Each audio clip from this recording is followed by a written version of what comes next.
Going on, everyone? DSP here, and wow, do I have a story for you that I did not expect that I would be talking or reacting to anytime in this time frame. Let me tell you, if last night you were to tell me that we might have official news that the Wii U is about to be put out of production and retired, I would be like, I did not expect that. And it's not that there weren't signs that this console had lots of issues, which we're about to talk about, because there have been tons over the years, but the fact that Nintendo has wholeheartedly stayed behind this console and said, no, we are not going to back down, we're going to push ahead with the Wii U, and we're still going to make games for it, and now it seems like that might not be the case.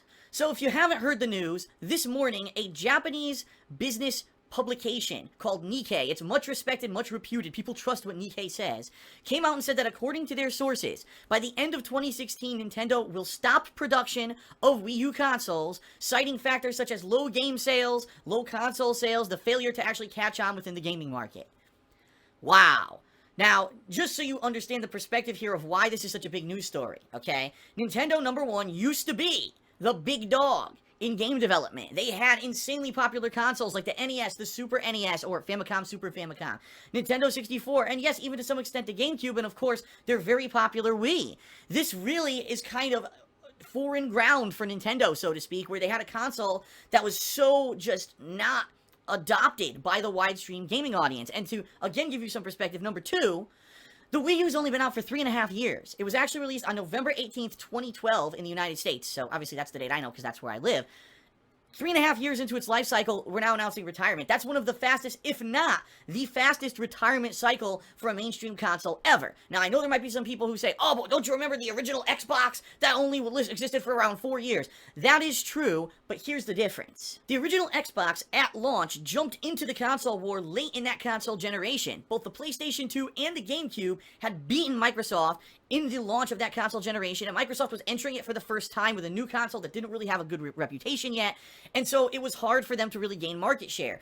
Honestly, the reason that Microsoft retired the original Xbox is because technology had jumped, and they wanted to pump out the Xbox 360. It wasn't because, oh, the sales are abysmal, and we need to move on to something else. It was because they realized they could get the jump on everyone in the next console generation with brand new technology and advancements in gaming. That's why that console kind of died out within 4 years. In this case, Nintendo's Wii U just basically has been such an abysmal sales failure, only selling 13 million units. That is pathetic in regards to mainstream gaming consoles. The fact that over the years of its existence, the Wii U has seen all third-party gaming support drop away from the console, including its biggest partner, Ubisoft, kind of said, listen, we're not going to make games anymore. We wanted to make Assassin's Creed, and we made Zombie U and all this for your console, but games don't sell on the Wii U, and we're not going to waste our money developing them for you anymore. And Nintendo has lost all of that kind of support and only been making first-party titles for the console. Therefore, even with some big surges in sales and stuff over the past few years, Nintendo really hasn't been able to turn around any kind of a major profit on the console. In fact, it was the first 2 years of the Wii U's life cycle that Nintendo, hand over fist, was losing money overall yearly and realized that something had to be done. And I think it's very important we need to bring up this fact. The only reason that Nintendo is really making a profit right now, these little things right here, Amiibos. They're not selling any kind of significant amounts of games for the Wii U. No, they're not selling any kind of profit-making numbers of Wii U's. They are selling ridiculous amounts of these little collectibles. This is a huge moneymaker for Nintendo right now, and if it weren't for this, Nintendo would probably be in dire straits and unable to even develop the new console that apparently will be announced at this year's E3 and revealed for the first time, the Nintendo NX. Speaking of the NX, it's kind of interesting because Nintendo had said, even through all the rumors that they were developing this new console, that they would continue to support the Wii U throughout the life cycle of the NX, and that they would kind of be side by side rather than the NX, and then the Wii U just kind of fades away, okay? But can we trust Nintendo? We've got this rumored news story from Nikkei this morning. Now, we haven't had any official confirmation from Nintendo yet. That's important to note.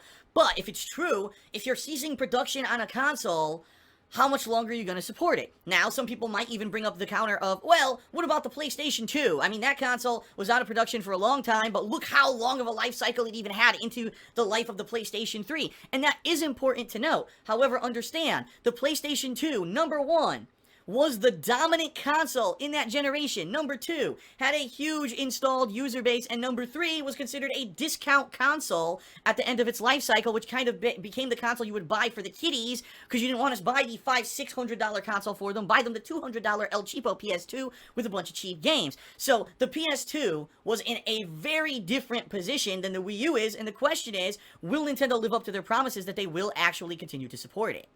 In fact, skeptics may have a point here, because during the life cycle of the Game Boy Advance, Nintendo announced the Nintendo DS and said, oh, don't worry, we understand that the Game Boy Advance isn't very old yet, we're going to continue to support that while we could also work on the Nintendo DS.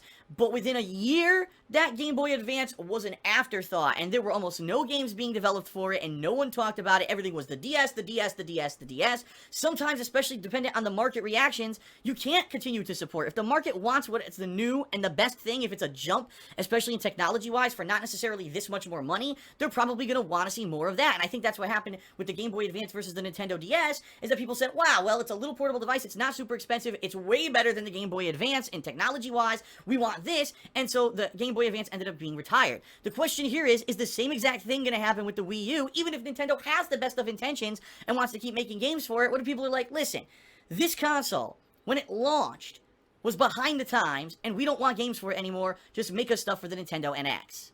And of course, that brings up another interesting point. Why did the Wii U fail as big as it did? And it's pretty obvious. Number 1, no one cares about Nintendo gimmicks anymore. Nintendo always tries some silly gimmick when they put out a console. With the Wii, with motion controls, they were the first ones to actually have those as a mainstream part of gameplay in the mainstream market. And guess what? Tons of people who weren't hardcore gamers bought the Wii U just for the gimmick, and after a couple years it died out and Nintendo stopped making money on that console.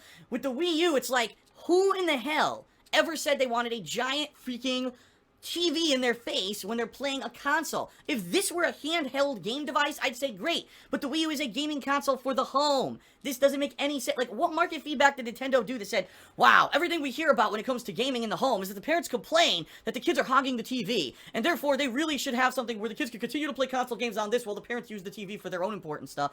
No one ever said that! Seriously, like, most kids, we don't even want the kids, right? If you're a parent, you don't want the kid in the same room as you playing the game. Put them off in their own room to play on their own TV while you can watch your own stuff in your own room or in the living room or whatever. Nintendo, like, didn't do any market research, just assumed because they had a great idea with the Wii U and it made money that they were going to go ahead and be successful. In addition, the Wii U was severely underpowered when it launched compared into its other consoles, like the Xbox 360 and the PS3. The Wii U couldn't push out the graphics that those consoles were pushing out. So how the hell did Nintendo expect to compete in a console generation where we knew the PlayStation 4 and the Xbox One were coming and they were going to push the boundaries of what you could do with graphical technology? What was Nintendo thinking? I hate making these kinds of vlogs because I'm a fan of Nintendo. I'm wearing a goddamn Nintendo beanie. I grew up with Nintendo. I loved the NES. I loved the Super NES. The Nintendo 64, I liked, but that was a time period when I was kind of getting more into Street Fighter, and I fell out of love with consoles. So for me, like, my entire childhood of gaming was mostly Nintendo. There's still in the back of my mind the guys that I have this nostalgic feeling about, like, wow, those games, you know, Super Mario Brothers series and the Zelda series and Star Fox and all the amazing games that I played on those consoles over the years. And then I look at today and I'm like, what has gone on with this company? I can't believe they could go from so high to so low. It's like, how do you absolutely ignore your customer base and just get such a big bloated fucking head to think that you know what your customers want without asking them? You have to think Nintendo execs live in a cave, right? I mean, honestly, like, they did absolutely nothing to listen to what anyone has said over the past decade about where they want gaming to go. They've gone in the complete opposite direction, and even though they had that flash in the pan fluke with the Wii, I think finally with the Wii U, we're seeing the results of bad management. I think it is important to close the video to just reiterate, this is a rumor. This is just news from Nikkei, this business publication in Japan. It has not been confirmed nor denied by Nintendo, and maybe they will confirm or deny it within the next few days. But the bottom line is the reason that the internet is so buzz about this story is because it's not surprising. Everyone over the past several years has been saying Nintendo doesn't know what they're doing. The Wii U is a flop. The Wii U is a failure. And you get these Nintendo fanboys, no, it's not. You don't know what you're talking about. Nintendo's going to come back. They got tons of money. They can bleed money all they want. Oh, you're going to see, oh, look at this amiibo. Oh, spend money on amiibo. And it's like, but that doesn't do anything. That doesn't save the company. That doesn't put Nintendo back on the right track. And all I could say is this. I don't know too much about the Nintendo NX. I've heard tons of rumors about this console, all right? I hope, please, Nintendo management, I hope you've actually done market feedback research. You've listened to what the customers are telling you they want in a gaming console. I severely hope that some of the rumors I've heard about the Nintendo NX being incredibly expensive, having a handheld system built into a mainstream console, I hope that it's all bullshit. Because Nintendo, this is your last chance. You only get one chance a generation to make an impression. And for everyone who kind of this console generation jumped into gaming, they think Nintendo is a joke, or they think Nintendo is a little figurine manufacturing company. They don't see them as a major contender when it comes to gaming. And that's sad. Nintendo needs to come back in a big way. And if they come out with another gimmick that no one wants, and they try to shove it down our throats, no one's going to bite this time. You know, you can only win the benefit of the doubt a certain amount of times. And I think up to now, Nintendo's kind of given the benefit of the doubt a lot, because they did have that giant period within the mid-1980s to maybe the early 2000s where they were known as this really epic, legendary game design company. If they don't turn things around with a console that makes sense for what the consumers want in 2016, I think this could be the last hurrah. That's at least my opinion.